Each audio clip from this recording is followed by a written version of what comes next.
Welcome to Richmond Rising. I'm Lindsay Darnell, your host, and today we have Laura Karnes, our landscape naturalist leader for the Richmond Parks Department, and Thomas Hill, our GIS coordinator for the City of Richmond, joining us.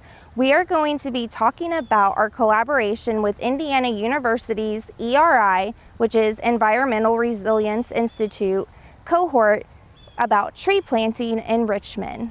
Thomas, Laura, thank you for joining me. Yeah, thanks for having us. So can you tell us a little bit about the collaboration with Indiana University and the ERI cohort? Sure, yeah, I'll let Laura start us off and then I can add in.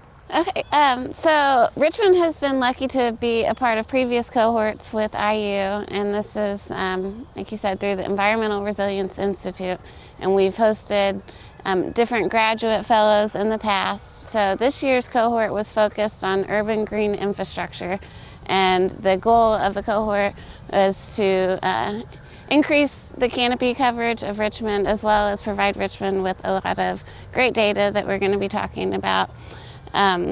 So there were kind of three phases or three parts of this grant, and that was the data and the priority planting analysis, which Thomas can share more information about, community engagement, so reaching out and talking to citizens in the community and figuring out what's going to work best for everyone. And then lastly, the tree planting event, which is putting 100 trees in the ground. Okay. So Indiana University, we had Rania. She is a grad student with the McKinney Climate Fellowship Program. She helped this summer come up with a map of where we need canopy, mostly here in Richmond. Can you talk about how you worked with her on that? Yeah, absolutely. So I wanted to start out by saying she was integral to all of this happening. My day-to-day work, I have quite a few projects that I do GIS related with the city, but to spend dedicated time really putting together some curated data sets for this type of project was really integral to these larger scale kind of movements with trees in the city. So like you said, she came in, we worked in partnership with Davie Resource Group, which is a contracting firm, and they provided us first with a data set called a land cover classification. So the land cover classification breaks up when you're looking kind of top down at the city. There are 5 different classifications that we break the land into. We've got open water, which is pretty obvious, lakes, streams, reservoirs. We've got existing tree canopy, and then we've got low-lying shrubbery and vegetation, so think kind of the field around us, grass, nothing too tall. Then we've got impervious surfaces, and then we've got bare soil, so think agricultural fields, things like that. So that classification was what started out her work in putting together what we're calling the priority planting matrix within the city. And that priority planting matrix tells us exactly where we need to focus our efforts with tree canopy increasing by putting trees in the ground. Those are the places that we've observed things like the heat island effect. So the impervious surfaces collect a bunch of heat throughout the day and then they radiate it back. Those are some of the hottest parts of our city. So areas like that have a high kind of ranking system in our priority matrix as Rania worked through it. She also worked with some socio-demographic data, so thinking income levels, folks' access to AC, kind of renters versus homeowners. There were a couple different things, as well as population that went into this, call it a calculation for the priority matrix. And what are the main goals of this project? So going back, it is mostly, we're trying to increase the amount of canopy cover that Richmond has, but doing it in an equitable and fair way that provides the benefits of trees to everyone in Richmond. So by having this priority planting analysis or matrix, we can visually see and have a representation and make these decisions about where we're planting trees based on data, and having that data support the planting efforts. But again, ultimately it's to increase canopy cover. So that is why we chose mostly large stature trees. I tried to identify places where we could put large trees, and then trees that will in the long run provide the most amount of those services that we want them to provide as part of our city's infrastructure. Again, this is urban green infrastructure is the theme of the cohort, and so it's really about viewing trees as infrastructure in the city and planting them with purpose and intention and making the right decisions. Okay. Can you talk about some of the locations that the trees were planted at and how many trees? Yeah, maybe I can start with the location kind of based on the mapping. So part of Rania's analysis, we have the overall, let's backtrack a tiny bit. Her focus with the ERI grant specifically is in the Justice 40 census tracts, which in Richmond, that kind of cuts through the center of town, going to the east of the gorge and up into the industrial park. So that was the focus of her work, but she also produced this priority matrix for the entirety of the city. So we have that data layer. So we needed to kind of focus our efforts because 100 trees sounds like a lot, but when you start to look at where you can plant, we realized there are a lot of places we can plant as well. So we needed to focus where we wanted to look, and we were able to do that kind of visually based on this priority matrix. We broke it down from low priority to very high priority, and very high priority is pretty visible when you look at that map. So we broke out 3 rectangular areas. One was downtown, kind of thinking North A, actually all the way up to North E realistically, down to South A, and then from the gorge over to about 10th Street was pretty high priority. And then a second priority existed around the Vale School as well. And then the third priority, which was actually our largest, existed down by the Hibbard School. And that was about a 10 block wide by about a 10 block tall priority area. Now I know I helped you with some surveys for the community to kind of see also where they would like to see more trees. So there was community engagement, and I know that some of these trees are going to be planted in front of their houses that they wanted a tree in front of them. Can you tell me how well the community engagement went with getting a tree planted? Because I know sometimes a tree is a lot of work, or sometimes people want more sunlight, but was it easy to get people to agree with having trees planted on their streets? So I think overall the process went really smoothly. We did try to talk to as many people as possible that were getting trees and made different efforts to do so, including sending postcards about a month prior to planting, and then we did some canvassing and had door hangers too, letting everyone know that who was getting a tree in front of their house, and also made it a easy option if someone wanted to refuse a tree and didn't want a tree to be planted. That is definitely an option too. So yeah, we understand people's concerns, and we want to not do anything that someone does. We don't want to plant a tree to someone who doesn't want it. So. Yeah, and speaking specifics, we only had one person respond that they didn't want a tree, and we were able to pretty quickly move that into a spot where we had identified there was need to put another tree. So there were a couple opportunities. I also want to ask Laura about some of the other efforts with community engagement. She and Rania worked with the farmers market and had some different sessions. So do you want to describe some of those? Yes, so when Rania was here over the summer, we did several different community engagement tabling events, and we went to the different Boys and Girls Club locations at pickup time to hand out surveys and flyers, and these were centrally located in some of these high priority areas too. So we've had a great partnership with the Boys and Girls Club, and Hibbard School has been very supportive, and looking forward to hopefully doing more with the Richmond Community Schools and trees in the future. But I think that having these conversations with the community and getting people involved, it's overall, we've had, I think, some really positive feedback, and trees are a thing that I think can typically bring people together, and I think we've kind of had that experience. But I think listening to concerns is really valid too, and just trying to do the best that we can to take care of the existing trees as well as these new trees that we'll be planting. So 100 trees here in Richmond. Can you tell us a little bit about what species of trees you guys selected? So we did choose all native trees that were originally found in Indiana for this grant. It's a variety of, we have a couple different varieties of oak trees, so chinkapin and shingle oak, and we also have black gum, which is one of my favorite medium-sized trees. It, I think, is not very common and underplanted. So if you're looking for a great tree for your yard, I highly recommend checking out black gums. We also planted, there's a few areas where we needed to plant some smaller trees, so for that we chose service berries mostly. They have beautiful white flowers in the spring and brilliant red color in the fall, and they have berries, but most of the time the berries get eaten up by birds before they ever hit the ground. So let's see, what else did we plant?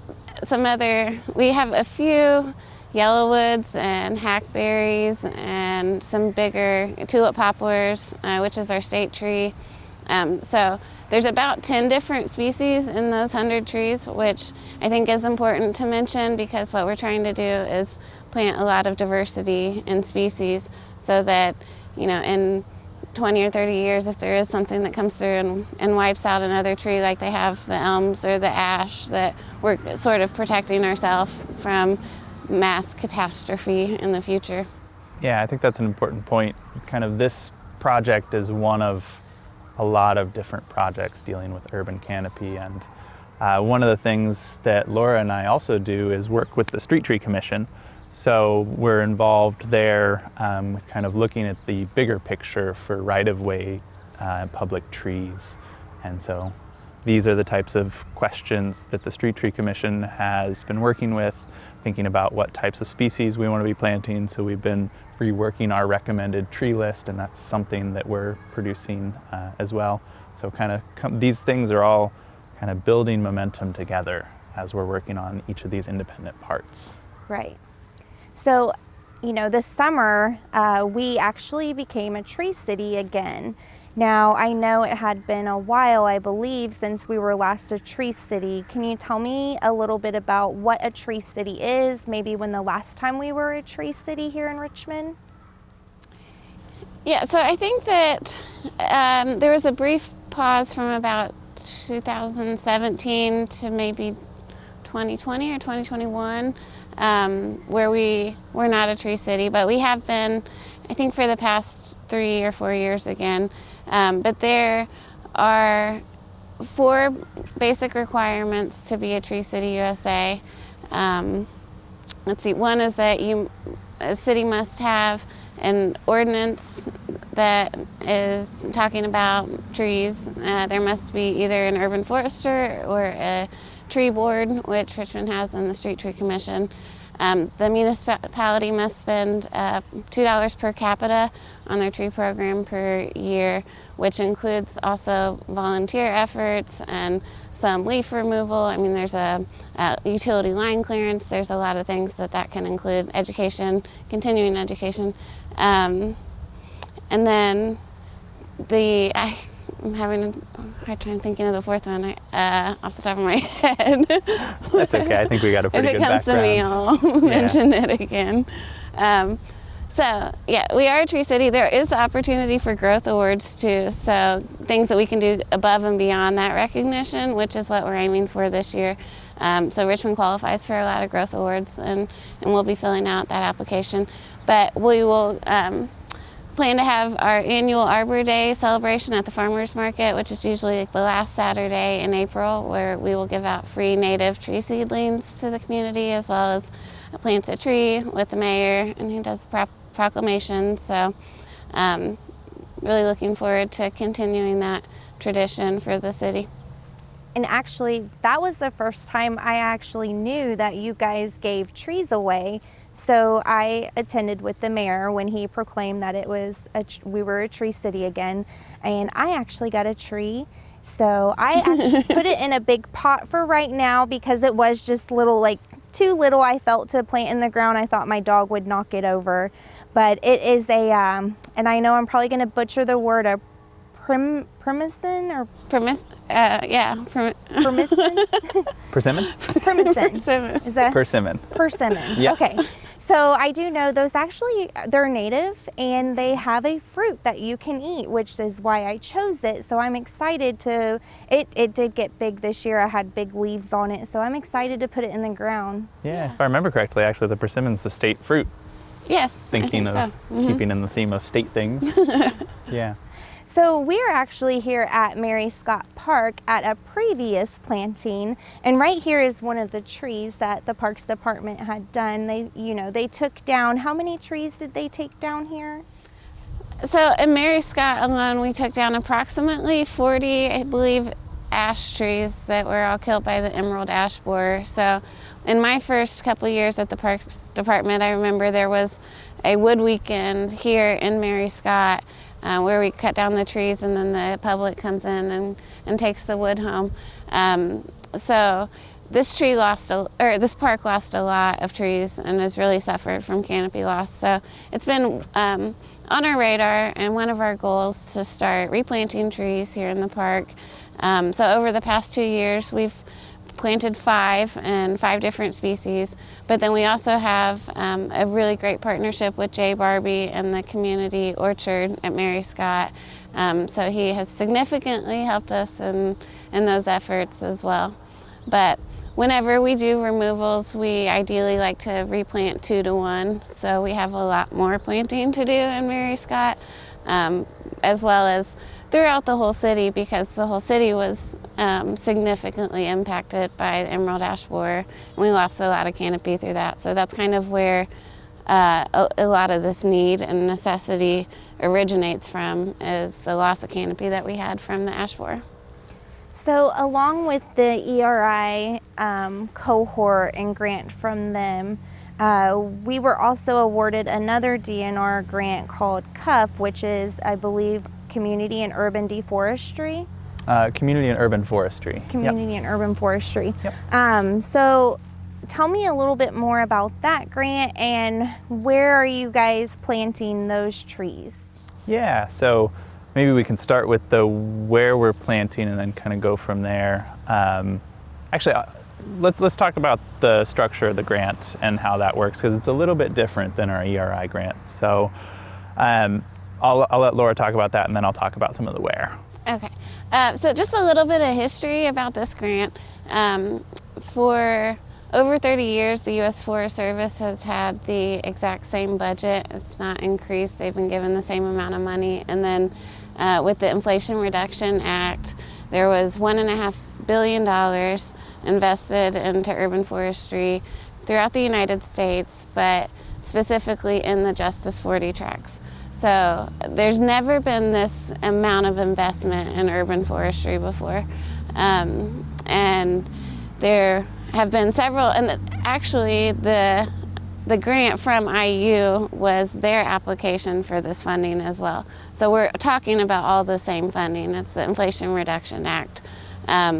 So the City of Richmond applied for the federal grant when it was first announced, and we're not selected then, so we applied. The state has had 2 grant application rounds, and we applied last year and weren't selected.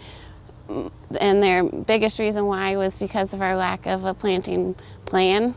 And so it really, it kind of gives me goosebumps to think about how all the pieces fit together, because we were rejected for the grant, and then Rania came and helped us with community engagement, which is a necessary component of the grant as well, and the priority planting analysis. So when we applied for the grant this time, we had a much stronger application. In fact, we were told that we were the highest ranking grant that applied. So it's something to really be proud of, and it's like we had all the perfect pieces kind of come together, and the different things that we needed to make this the state grant happen.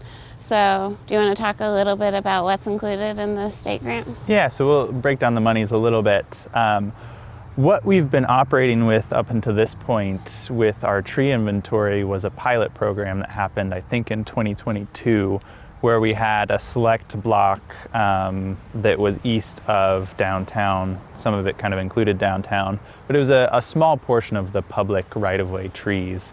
So a major portion, about $95,000 of this grant, are going to go towards completing that inventory. So we'll have a complete inventory of all of the public right-of-way trees in the city. So that'll be crucial for how we maintain the trees, how we track them. We're doing all of these planting efforts. We want to make sure that is kind of handled well moving forward. So that's going to aid in that effort. There was a portion of this grant we applied for tree removals, because that is a high priority portion of this for us. And then there was some professional development that was written into it. And then the exciting part is we're putting some more trees into the ground. I think our number is somewhere around 65 trees in total that we've been working with. The grant itself supports 25 trees over a 2-year period. So 25 the first year matched with 25 from the city, and then 25 the second year matched with 25 from the city. So there'll be 100 trees in total planted in relation to this grant.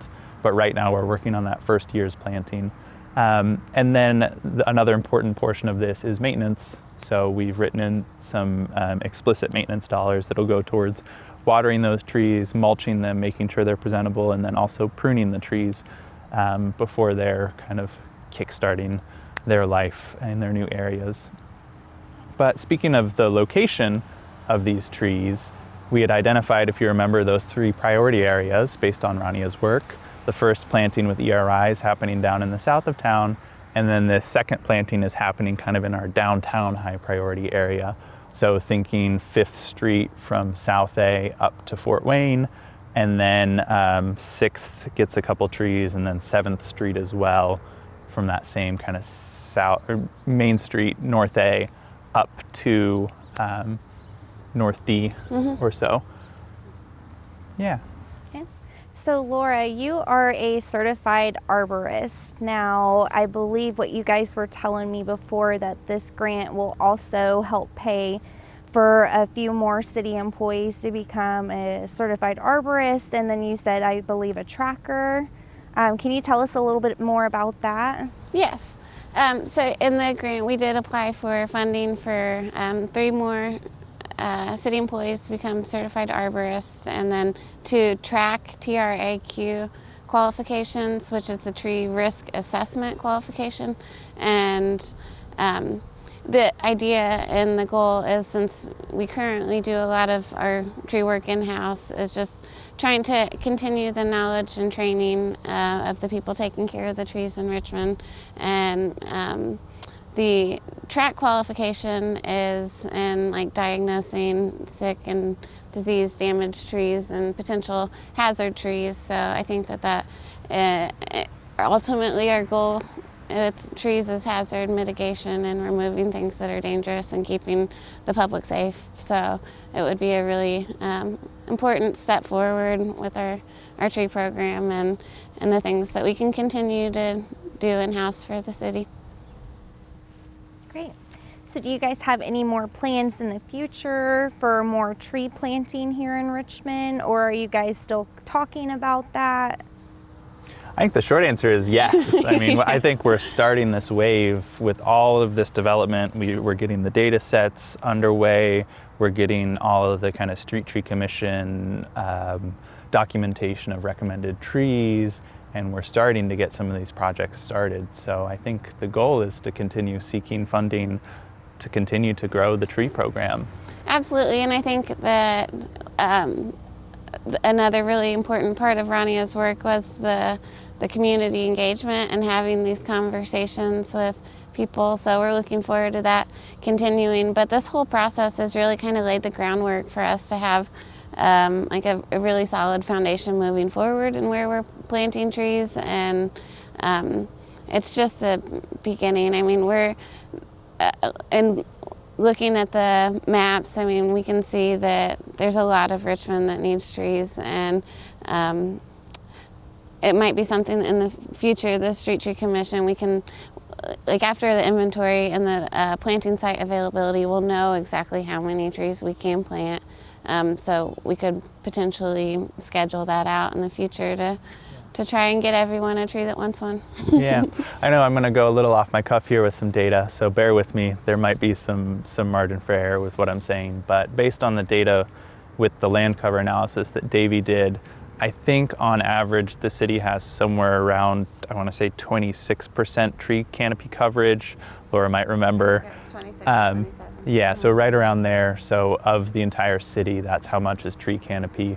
There's a possibility of having up to 54 to 56% tree coverage. Yeah, it was double. We can Yeah. double the amount of existing canopy that we have now. Yeah, so you can kind of see there's a lot of room for growth in that, and the data is showing us that. So that's both an exciting and, it's going to be a challenge, but we're really moving towards putting ourselves in a place where we can start to take that on. All of the information that you guys have given me today is very fascinating. I'm excited to see all of the new tree plantings here in Richmond. So thank you guys for coming and joining me and explaining these grants and what their purpose are for them. Yeah, absolutely. Thank you for having us and letting us talk about trees. We love to talk about trees, absolutely. Thanks for having us.